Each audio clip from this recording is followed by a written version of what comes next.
And in this very tutorial, still talking about functions in depth, we'll be learning how to return a value and an array using a function in PHP.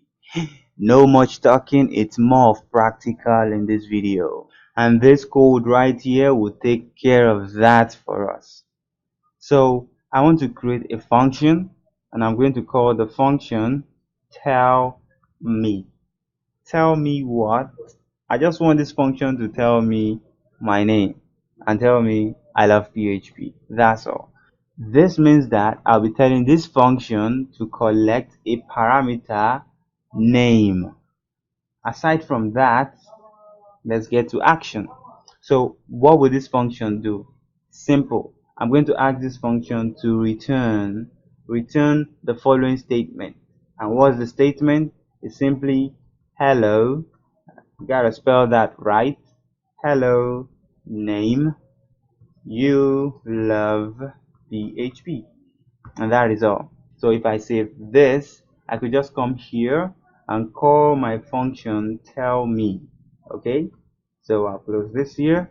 Don't forget, the function is actually expecting this parameter, so I'm going to supply my name right now, and let me just supply this name as mine. So what is left? We've called the function, and I guess we are done. So let me just come here and refresh this. Oh no, refresh, nothing is happening. What is the problem? The problem is we actually returned the function, not echo.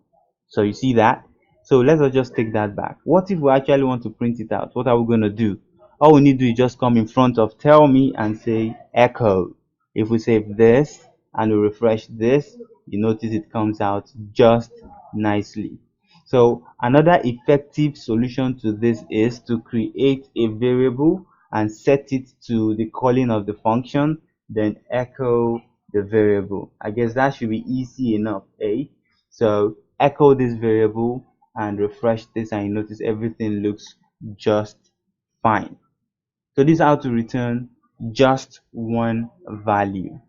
But what if you have multiple values to return based on the fact that some conditions have to be met? Okay, so what will happen is I'm going to fine tune this a bit and call this function tell me my mood. Okay, this function is going to accept two parameters. It's going to accept name and mood.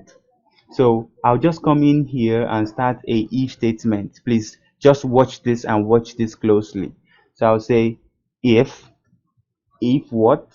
If the value for mood is equals happy. Fair enough. So what should happen? Simple. Simply echo what? Echo hello and name and say you are in a good mood today. Fair enough. Alright, that being said and done, I need an else if for if the person is in a sad mood. So I'm going to just come here, copy this and paste it here and change this to sad.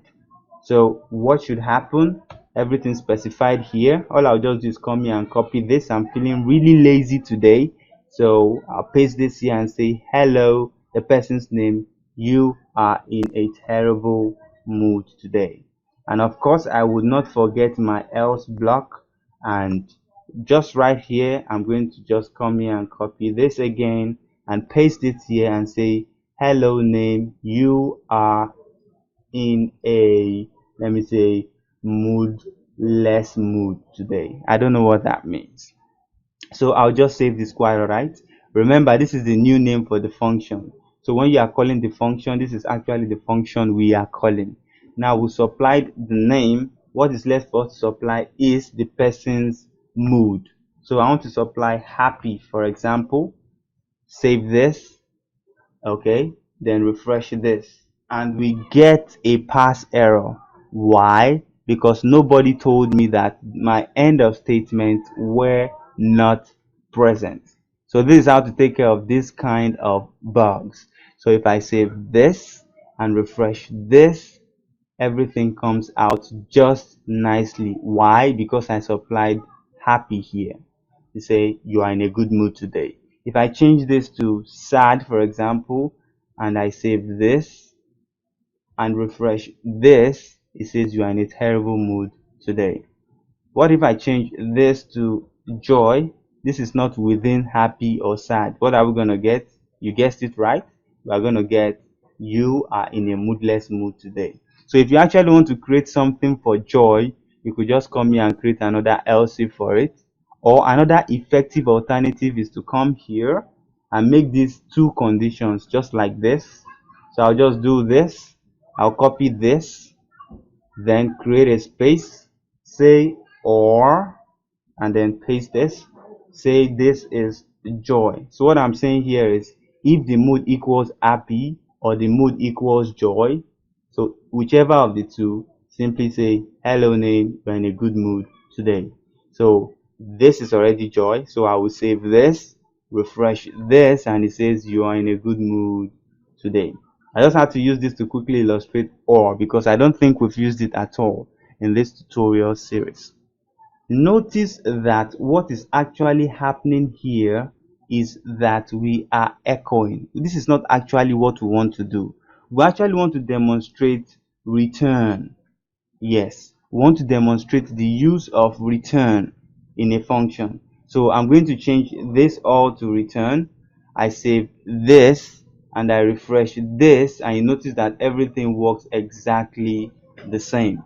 So echo will just simply print out, but return would ensure that you can do something else with the variable after some time.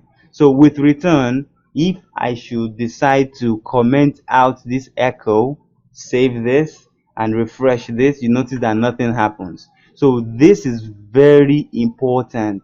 You have to do something with your return value. When it was echo, ECHO, you notice that, let me save this and then comment this out. If I should then save this and refresh this, you notice that it looks just good. Nothing changes. So you see that echo just does the thing straight, but return allows you to do whatever you like with the value. So if it were a number you are returning and you want to do something else with it, with the return, that is absolutely possible. Fair enough. So that is that about returning value or values through functions in PHP. So right now we want to talk about returning an array through a function in PHP. We briefly said array was a collection of multiple data. So this will be your first real experience with the array. Now watch me as I work with this program. So I'm going to create another function and I'll name this function tell me my names. This is not going to accept any parameter. So I'll just come here and wipe this off so I don't start making terrible mistakes. So that being said and done, I'll take all of this out. Now within the function, I'm going to say name1 equals my first name. Good. Name2 follows, and I'm going to supply another name as my second name. And so I'll supply the third name as John. Fair enough. Yeah. So after which I now want to return these three names as an array. So what would I do? I'll say return. Return what? Return array. Fair enough. Let me just close this once and for all. Now simply come in here and supply the arrays I am returning. I am returning name1. I am also returning name2, and then I am returning name3. Try and avoid as much typos as possible so that you don't get an error like me. So that being said and done, what next? We can then call this function somewhere here if you like. So I'll just take this and paste it here, and then open this and this. Alright, so I have called the function. Is that all? No. I have to assign this to a variable. So I'm assigning this to the variable n. Okay, so what is left? Very simple. I'll say I will echo n. That is all. I save this, I refresh this, and you see what comes out. Says array to string conversion array. Now, we don't do it like this. When you actually want to call array values, you call them by their index. So, name1 is on index 0, name2 is on index 1, and name3 is on index 2. So, if I actually want to call this name, it's on what index now? Index 1. So, I'll just come here and say, in front of the variable that I asked to echo, I'll write my square bracket, and in between I'll write the index number, which is 1. So if I should save this and refresh this, I got the name 2. If I should change this to 2 and save this and refresh this, I got the third name. But what if I say 3, that is an index that doesn't exist? Remember, this is 0, 1, 2.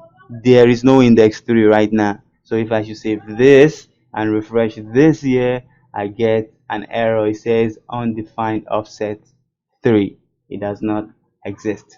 So we have to be careful with that.